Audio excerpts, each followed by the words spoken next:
The last lesson. I started for school very late that morning and was in great dread of a scolding, especially because Hamil had said that he would question us on participles, and I did not know the first word about them.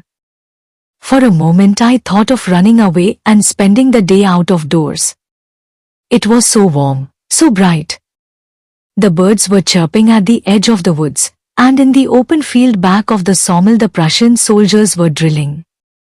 It was all much more tempting than the rule for participles, but I had the strength to resist, and hurried off to school. When I passed the town hall there was a crowd in front of the bulletin board. For the last 2 years all our bad news had come from there, the lost battles, the draft, the orders of the commanding officer, and I thought to myself, without stopping, what can be the matter now?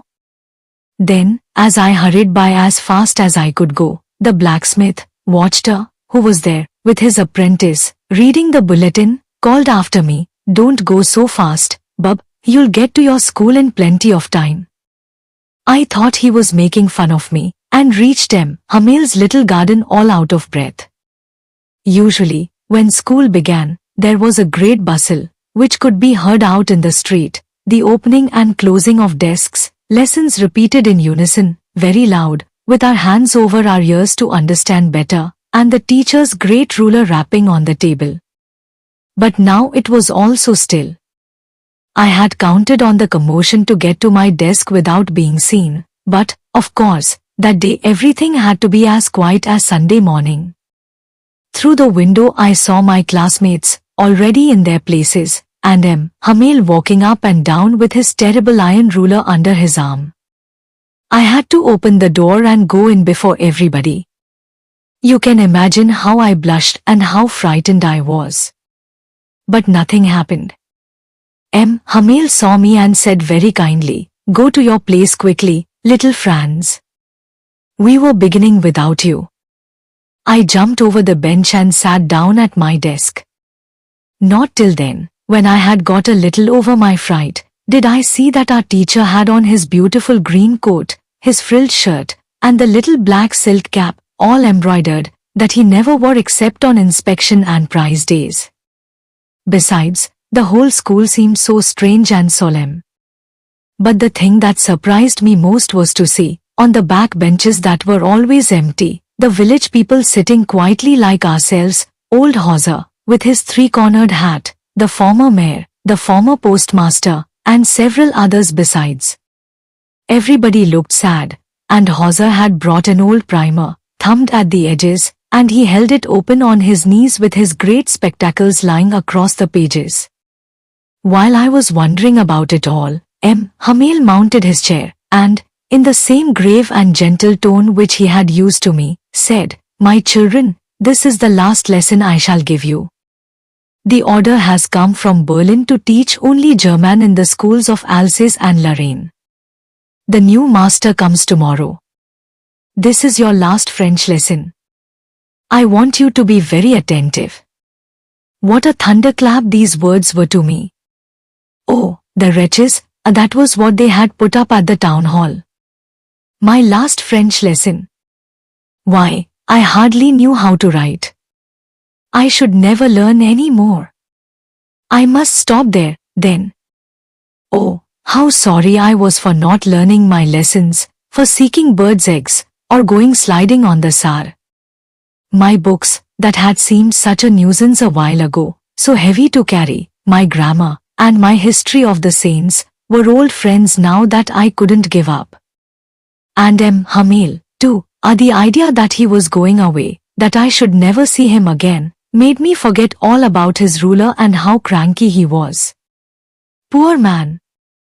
It was in honor of this last lesson that he had put on his fine Sunday clothes, and now I understood why the old men of the village were sitting there in the back of the room. It was because they were sorry, too, that they had not gone to school more. It was their way of thanking our master for his 40 years of faithful service and of showing their respect for the country that was theirs no more. While I was thinking of all this, I heard my name called. It was my turn to recite. What would I not have given to be able to say that dreadful rule for the participle all through, very loud and clear, and without one mistake. But I got mixed up on the first words and stood there, holding on to my desk, my heart beating, and not daring to look up. I heard Hamil say to me, "I won't scold you, little Franz, you must feel bad enough. See how it is. Every day we have said to ourselves, bah, I've plenty of time. I'll learn it tomorrow. And now you see where we've come out." That's the great trouble with Alsace, she puts off learning till tomorrow. Now those fellows out there will have the right to say to you, "How is it, you pretend to be Frenchmen, and yet you can neither speak nor write your own language?" But you are not the worst, poor little Franz. We've all a great deal to reproach ourselves with. Your parents were not anxious enough to have you learn. They preferred to put you to work on a farm or at the mills, so as to have a little more money. And I've been to blame also.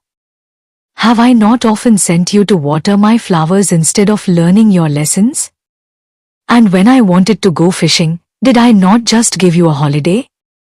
Then, from one thing to another, Hamil went on to talk of the French language, saying that it was the most beautiful language in the world, the clearest, the most logical, that we must guard it among us and never forget it, because when a people are enslaved, as long as they hold fast to their language, it is as if they had the key to their prison. Then he opened a grammar and read us our lesson. I was amazed to see how well I understood it. All he said seemed so easy, so easy. I think, too, that I had never listened so carefully, and that he everything had never explained with so much patience. It seemed almost as if the poor man wanted to give us all he knew before going away, and to put it all into our heads at one stroke. After the grammar, we had a lesson in writing. That day Hamil had new copies for us, written in a beautiful round hand, France, Alsace, France, Alsace. They looked like little flags floating everywhere in the schoolroom, hung from the rod at the top of our desks. You ought to have seen how everyone set to work, and how quiet it was. The only sound was the scratching of the pens over the paper. Once some beetles flew in, but nobody paid any attention to them, not even the littlest ones, who worked right on tracing their fish hooks, as if that was French, too. On the roof the pigeons cooed very low, and I thought to myself, will they make them sing in German, even the pigeons? Whenever I looked up from my writing I saw Hamil sitting motionless in his chair and gazing first at one thing, then at another, as if he wanted to fix in his mind just how everything looked in that little schoolroom. Fancy! For 40 years he had been there in the same place, with his garden outside the window and his class in front of him, just like that. Only the desks and benches had been worn smooth, the walnut trees in the garden were taller, and the hopvine that he had planted himself twined about the windows to the roof. How it must have broken his heart to leave it all, poor man, to hear his sister moving about in the room above, packing their trunks. For they must leave the country next day. But he had the courage to hear every lesson to the very last. After the writing, we had a lesson in history, and then the babies chanted their bye, bo, boo. Down there at the back of the room old Hauser had put on his spectacles and, holding his primer in both hands, spelled the letters with them. You could see that he, too, was crying, his voice trembled with emotion, and it was so funny to hear him that we all wanted to laugh and cry. How well I remember it, that last lesson. All at once the church clock struck 12. Then the Angelus. At the same moment the trumpets of the Prussians, returning from drill, sounded under our windows. Hamil stood up, very pale, in his chair. I never saw him look so tall. My friends, said he, but something choked him. He could not go on. Then he turned to the blackboard, took a piece of chalk, and, bearing on with all his might, he wrote as large as he could. Vive la France! Then he stopped and leaned his head against the wall, and, without a word, He made a gesture to us with his hand. School is dismissed, you may go.